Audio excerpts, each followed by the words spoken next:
Perang Puputan, keberanian Bali menghadapi kolonial Belanda. Perang Puputan bukan hanya sebuah peristiwa dalam sejarah Bali, tetapi juga simbol keberanian dan pengorbanan. Ini adalah kisah rakyat Bali yang menolak tunduk pada kolonialisme Belanda dan memilih kematian dengan kehormatan daripada hidup di bawah penindasan.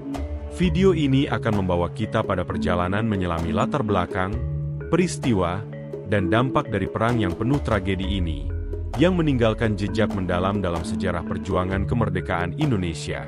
Latar belakang. Pada akhir abad ke-19, Belanda semakin memperluas kekuasaannya di Nusantara, dan Bali menjadi salah satu target berikutnya. Sebelum intervensi Belanda, Bali adalah kerajaan merdeka dengan struktur sosial dan budaya yang kuat. Di Bali, perlawanan terhadap kekuasaan asing bukanlah hal baru, tetapi serangkaian peperangan yang dikenal sebagai Perang Puputan adalah puncak dari perlawanan ini. Puputan sendiri dalam bahasa Bali berarti pertempuran habis-habisan sampai titik darah penghabisan.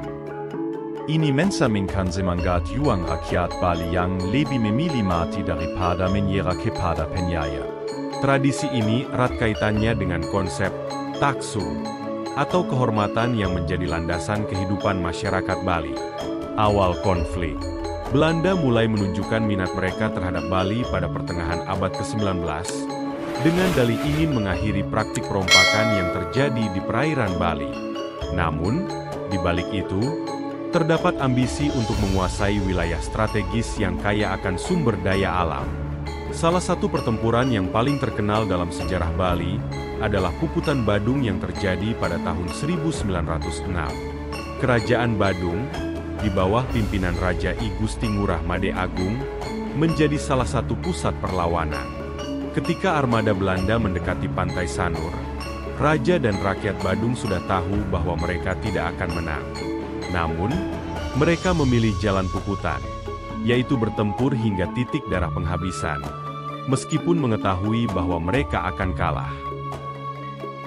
Puputan Badung. Pada 20 September 1906, pasukan Belanda menyerbu Denpasar, ibu kota kerajaan Badung. Di tengah situasi yang semakin terdesak, Raja Badung beserta keluarga kerajaan dan pengikutnya mengenakan pakaian putih suci, tanda bahwa mereka siap menghadapi kematian dengan kehormatan. Mereka berbaris menuju medan perang tanpa rasa takut, bersenjatakan keris dan tombak tradisional Bali. Meskipun mereka tahu bahwa musuh mereka dipersenjatai dengan senapan modern. Ketika pasukan Belanda mulai menembakkan senjata mereka, Raja dan rakyat Badung tidak mundur. Mereka terus maju, menyerang pasukan Belanda meski dengan peralatan perang yang jauh lebih sederhana. Perlawanan ini berakhir dengan kematian ribuan orang Bali, termasuk Raja dan keluarganya. Puputan Klungkung. Beberapa tahun kemudian, pada tahun 1908, peristiwa serupa terjadi di Klungkung, salah satu kerajaan terakhir di Bali yang menolak tunduk pada Belanda. Raja Klungkung, Idai Dewa Agung Jambe, dan rakyatnya juga memilih jalan Puputan. Mereka melawan pasukan Belanda dengan gagah berani. Tetapi sekali lagi, senjata modern Belanda memaksa mereka menyerah pada nasib tragis. Raja Klungkung dan banyak dari rakyatnya tewas dalam pertempuran ini.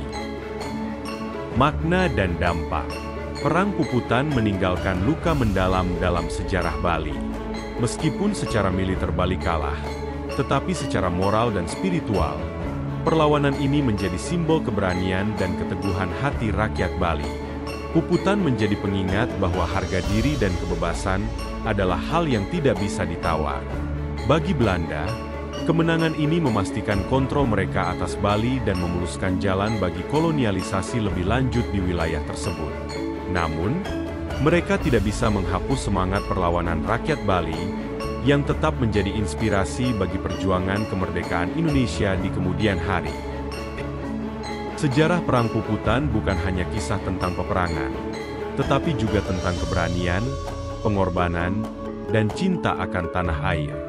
Peristiwa ini mengajarkan kita tentang pentingnya mempertahankan martabat dan kebebasan, bahkan ketika dihadapkan pada musuh yang jauh lebih kuat.